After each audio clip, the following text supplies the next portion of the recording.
अगर आपने इसे प्रैक्टिकल करना सीख लिया, मैं आपको सच कहता हूं, आप बहुत कम निराश रहेंगे। आपको पता होगा कि एक चीज जो एवरी डे हमारे पास आती है और हम उससे लेते भी हैं, वो है डिसअपॉइंटमेंट, डिस्करेजमेंट, निराशा। लेकिन आज मैं आपको एक रूल बताता हूं जो समय परमेश्वर फॉलो करता है, एंड ट्रूली आप ब्लेस्ड होंगे। पहले मैं चाहता हूं कि जितने भी लोग को यहां वहां देखना है, आप देख लो पहले आराम से, ताकि हम अच्छे से स्टार्ट कर पाए। ठीक है, कुछ काम है अभी भी, कुछ चाय पानी नाश्ता कुछ भी चाहिए तो आप बोलिए। ओके, सब रेडी हैं? क्योंकि डर लग रहा है कहीं आज का वर्ड आप लोग मिस न कर दें बैठे बैठे।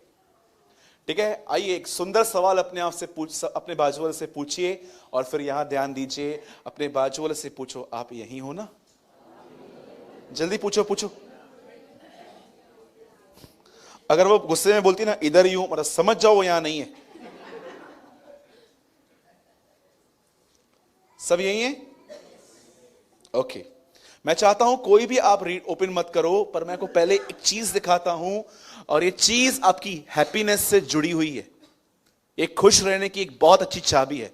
ब्रदर, आप यहां पर एक वर्ड कोट करो, 1 सैमुएल 16 वर्स 1। सब यहां देखिए, यह आपकी खुश रहने की चाबी है। और यहोवा ने शमूएल से कहा, मैंने शाऊल को इज़राइल पर राज्य करने के लिए तुच्छ जाना है। तू कब तक उसके विषय में विलाप करता रहेगा? अपने सींग में तेल भर के चल, मैं तुझको बैतलहमी यिशै के पास भेजता हूं, क्योंकि मैंने उसके पुत्रों में से एक को राजा होने के लिए चुना है। अब बताइए, इसमें सबसे बड़ी हैप्पीनेस की कहां है? ढूंढो, मुझे मिल गई है। मैंने इस वर्ड से बहुत ब्लेसिंग पाई है, और मैं, गॉड इज माई विटनेस, मैं इसको डेली करने की कोशिश करता हूं। ढूंढिए ढूंढिए आप, मैं कुछ और ढूंढ रहा हूं। चलो ठीक है, यही कर लेते।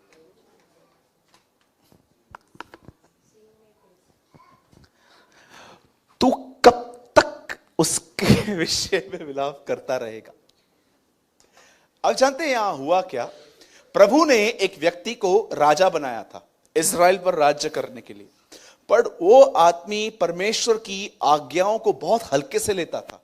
जैसे हम भी मानते हैं बट बहुत डिले करते हैं। कई बार प्रभु आपको आधी नींद में उठा के बोलता है प्रार्थना कर, तो यू नो वेरी वेल के हम प्रभु को भी बोलते 5 घंटे रुक, 5 बजे 10 बजे तो मैं वैसे भी उठता हूं, तो तभी कर लूंगा। लिखा है आज्ञा को देर से मानना न मानने के समान है, एक किताब में मैंने पढ़ा था। यहां पर एक व्यक्ति है, उसका नाम है शाऊल। वो प्रभु के द्वारा एक राजा नियुक्त किया गया था, लेकिन वो कॉन्स्टेंटली फेल हुआ। और जानते हैं हुआ क्या? अंत में प्रभु ने ठान लिया कि वो उसे राजा के पद से नीचे उतार देगा, और प्रभु ने उसको नीचे उतार दिया। उसको तो रोना नहीं आया था, लेकिन एक प्रभु के साथ जुड़ा हुआ आदमी था, उसका नाम था सैमुएल। वो बेचारा रो रहा था कि कैसे लोग हैं, इतना प्रभु को हल्के से लेते हैं। वो रो रहा था, और प्रभु उसको कहता है तू कब तक उसके विषय में विलाप करता रहेगा? यू नो, सैमुएल रो रहा था, पर प्रभु डिसीजन भी ले चुका था किसी और को खड़ा करने का। और प्रभु उसको बोलता है सुन, अपनी कुप्पी में तेल भर और जा। अब मैं आपको उसकी चाबी देता हूं, सब ध्यान दो। एक सिंपल प्रिंसिपल मैं आपको दे रहा हूं। कितने ऐसे घर हैं यहां पर जिनके घर में थोड़ी नोकझोंक होती है? पहला मैं हूं यहां पर, और कोई? थोड़ी बहुत नोकझोंक होती है कभी कभी, सबके घर में होती है। जिनके घर में नहीं होती है, आप प्लीज लास्ट में हमारे लिए प्रार्थना करके जाना। प्रेज द लॉर्ड, आप बहुत ब्लेस्ड हैं, एक्चुअली आप ब्लेस्ड हैं। लेकिन हम थोड़े बढ़ रहे हैं। मुझे बताओ, कितने लोग हैं आज की बात को आज ही खत्म कर देते हैं, उसको कल तक नहीं पालते? आपको पता है बहुत सारे लोग जो आज होगा ना, उसको कम से कम च्युइंगम की तरह 4 दिन घसीटते, 4 दिन। और अगर आपको दो लोगों के बीच में कोई कॉम्प्रोमाइज करने के लिए बीच में आ रहा है ना, आपको मैं बोलना चाहता हूं, यू आर अ बैकस्लाइडर। आप कौन है? आप प्रभु में हैं, प्रभु चला गया आपके अंदर से। हां, एक चीज है, उसका ज्ञान आपके पास अब भी है। ऐसा भी हो सकता है कि आपके पास पर्सन का नॉलेज है लेकिन पर्सन नहीं है आपके पास। यहां पर ब्यूटीफुल लाइन लिखी है, प्रभु उसको कहता है, कब तक विलाप करता रहेगा? उठ, मैं डिसीजन ले चुका हूं, किसी और को किंग करना है। याद रखना, एवरी डे आपके साथ जो होता है, जो पॉजिटिव है उसको संभालो, जो नेगेटिव है वो वहीं पर छोड़ दो, और नेक्स्ट डे कोशिश करो उस चीज को रिमाइंड मत करो। पौलुस कहता है, एक काम जो मैं करता हूं वो यह है कि जो बातें हो गई उन्हें भूलकर मैं आगे की ओर दौड़ता हूं। कभी आपने सोचा, पौलुस ने लोगों के मर्डर किए थे, हत्याएं की थी। कभी सोचो, इमेजिन करो कि वो एक चर्च में गया प्रीचिंग करने के लिए, और बहुत साल पहले उस एक लड़के को मार दिया था और उसकी मां उस चर्च में मीटिंग सुनने के लिए आई थी। पौलुस क्या सोचता होगा उसको देखकर? क्या वो गिल्ट फील करता होगा? वो जानता था ये सब मेरी अज्ञानता में हुआ था, लेकिन अब मैं प्रभु को जान गया हूं, अब उसे किसी चीज की गिल्टीनेस नहीं थी। मैं आपको सच कहता हूं, यहां देखिए, लिसन, आपके लाइफ में परमेश्वर कुछ लोगों को रखेगा, जोड़ेगा, या कुछ ना कुछ ऐसा होगा जो आपके लिए नेगेटिव बोलेंगे, कुछ भी बोलेंगे। मैं आपको सच कहता हूं, गॉड इज माय विटनेस। मेरे लिए कोई कुछ भी बोले, मैं आपको सच कहता हूं, मुझे दूसरे जिस मिनट मैंने पढ़ा ना, प्रभु मेरा गवाह है, सेकंड मिनट पे मुझे वो याद भी नहीं रहता है, क्योंकि मैं जानता हूं ये जहर है। इसे मैंने अपने अंदर रखा, ये बढ़ेगा बढ़ेगा बढ़ेगा। आप में से कितने लोग हैं, सच बताओ, आपके घर में रोज कोई म्युनिसिपालिटी का कचरा फेंक के जाए? कितने लोग हैं जो कोई इससे दरवाजा खटखटा रहा है और आप खोल रहे हो? हाँ, कचरा फेंकना है। हाँ, आ जाओ। फिर वो बाजू वाला भी आया, ठक ठक ठक, कचरा फेंकना। हाँ, आ जाओ आ जाओ, म्युनिसिपालिटी का डब्बा ही तो है हमारा घर, आ जाओ। रखते हैं। यहां पर टॉयलेट पड़ा हो, कितने लोग बैठेंगे? हाँ, पंकज बोलेगा, भाई साफ करवाओ। कैसे बैठूं मैं? यहां पर स्मेल आ रही है, इधर इतना कचरा भरा पड़ा है, और उम्मीद करते हैं वो यहां बैठेगा? हाँ, टेल मी। हस्बैंड ने कुछ बोला, वाइफ ने कुछ बोला, बच्चों ने नहीं माना, घर के बुजुर्गों ने आपको कुछ बोल दिया। याद रखो, शैतान चाहता है वो बातें आप पालो, उन बातों को खाना खिलाओ, उनको गधों की तरह, घोड़ों की तरह बड़ा करो, ताकि वो आपके अंदर बॉन्डेजेस की तरह रहें। मेक दिस हैबिट, ये चीज बनाओ। प्रभु ने डिसीजन भी ले लिया, वो किसी और को किंग बनाएगा। और देखो, परमेश्वर को ये हैबिट है कि जो भी बुरा होता है ना, वो उसी दिन छोड़ के एक नई शुरुआत करता है। मैंने बहुत खुश देखा है उन लोगों को जो बहुत क्विक हैं फॉरगिव करने में, बहुत क्विक। बहुत कम लोगों में क्वालिटी होती है। आप उनके सामने, कभी कभी तो ऐसा ही होगा कि आपने उनको हर्ट किया और आपको रियलाइज हुआ कि हाँ, मैंने हर्ट किया। आप उनके बाद माफी मांगने भी जाओगे ना, जल्दी माफ नहीं करते। ये तो आपके अंदर अच्छी क्वालिटी कि आप माफी मांगते हो, लेकिन वो जल्दी माफ नहीं करेंगे। आपको बोलेंगे भी कि हाँ ठीक है, माफ भी ऐसा करेंगे, ठीक है, जा चल जा जा, ठीक है जा। ये कैसी माफी है भाई? हाँ,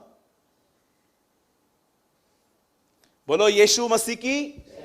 खुश रहने का सबसे बेस्ट वे है, जो भी है, ओल्डन डेज में, अभी तो मुझे लगता नहीं है, अभी सब टेक्नोलॉजी का जमाना आ गया है। ओल्डन डेज में मैंने अपनी ग्रैंड मदर को एक बार देखा था, ऐसे छज्जे में, कणक के छाजे वो हिंदी में गेहूं, वो गेहूं में ऐसे एक छज्जा होता है ना स्टील का, वो ऐसे करके कर करके, गांव साइड ऐसे आज भी होता है, यहां तो बहनें सब चीज आज मशीन से ही करती हैं। ऐसे कर करके कंकर निकालते थे, पहले ऐसे होता था। आज मैंने बहुत टाइम से ये नहीं देखा है कहां पर भी, कैसे, कितने लोगों ने ये वचन पढ़ा है, उसका जूफा उसके हाथ में होगा और वो गेहूं को कंकर से अलग कर देगा और कंकर को वहां इकट्ठा करेगा, भूसी को, जो आग में जलने के लिए। एवरी डे ये लाइफ जीने का एक तरीका है कि आपको एवरी डे कुछ शंटिंग करनी ही पड़ेगी। अगर आपने मुझे कुछ बोल दिया ना और मेरे माइंड में घूम रहा है ना, जानते हो मैं कैसे मैं क्या करता हूं? जैसे ये ख्याल आएगा ना, ये आया, मैं गीत गाना चालू कर देता हूं। मैं डेविल को बोलता हूं जितना याद करवाएगा उतना गा के दिखाऊंगा। इससे अच्छा परेशान मत कर। तू अपने मुझे परेशान करके तू खुद अपने पैर पे कुल्हाड़ी मारता है। कभी भी आपको किसी का भी रॉन्ग कमेंट या किसी ने भी आपको बुरा कहा था, याद आए ना, उस टाइम पे अपना फेवरेट गाना स्टार्ट करो गाना, रूहे पाक खुदावन आ। डेविल बोलेगा इसको थोड़ा कम परेशान कर, ये और मारता है यार, चलो, और दुष्ट आत्माएं लौट जाएंगी। लेकिन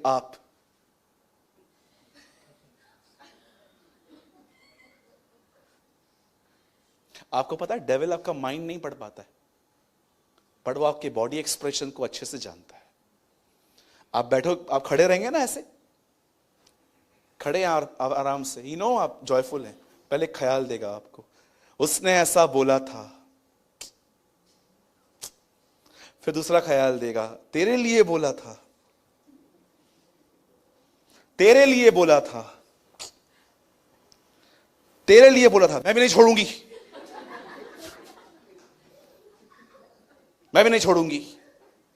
और फिर चेहरा दिखाएगा, ये हेडा घर त अचो किते हलणो आ, जल्दी घर पे आओ, कहां चलना है। उसे दुपट्टा पहन वहन के मस्त लड़ाई झगड़े करने के लिए जाती है। सच कहता हूं, डेविल को कैसे पता चला आप ले रहे हो? Through your body expressions. इसीलिए बाइबल बताती है कभी कभी अन्य भाषाओं में प्रार्थना करो, क्योंकि जब आप प्रेयर करते हो तो वो भी सुनता है, पर अन्य भाषाओं में अपने बाल खींचता है, क्या बोल रहे हैं, ये बोल क्या रहे हैं, मुझे समझ में नहीं आ रहा है। हम तो राबा राबा करते हैं, वो तो कई लोग कहते हैं कि ब्रदर यीशु मसीह ने तो अन्य भाषा नहीं बोला, आप बोलते हो। मैंने बोला यीशु के पास कोई कमजोरी थी ही नहीं। वो कह क्यों बोलेगा, मेरे पास हजारों कमजोरियां हैं, मैं बोलूंगा। He was a perfect man, उसको टंग्स पे बोलने की क्या नीड थी, द परफेक्ट गाय। वो इस पृथ्वी पे जितना 5 दिन में पवित्र था, उतना ही 33 साल में भी था। उसे होलीनेस में ग्रो नहीं करना पड़ा। वो उतना ही होली तब भी था जब 5 साल का था, वो उतना ही होली तब भी था जब वो 33 का था। अंडरस्टैंड? बुराई ने उसके अंदर घुसने की बहुत कोशिश की। लिखा है इब्रानियों में, वह सब बातों में परखा गया पर निष्पाप निकला, पर उसने कभी एक्सेप्ट नहीं किया। नो, इसीलिए इब्रानियों में लिखा है कि परमेश्वर ने उसके साथियों से बढ़कर उसका अभिषेक किया, क्योंकि उससे बुराई से नफरत की।